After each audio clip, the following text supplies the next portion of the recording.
श्री स्वामी समर्थ. तुम्ही गरम तव्यावर पाणी टाकता का?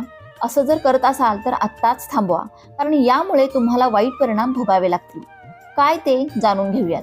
प्रत्येक भारतीयांच्या स्वयंपाकघरात पोळी बनवण्याचा तवा असतोच.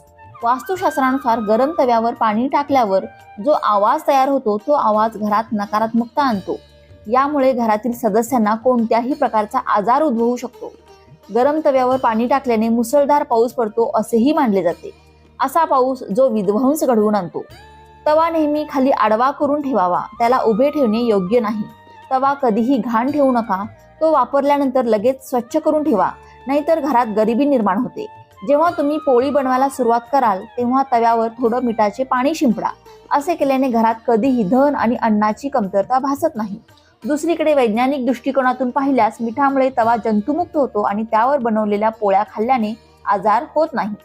श्री स्वामी समर्थ.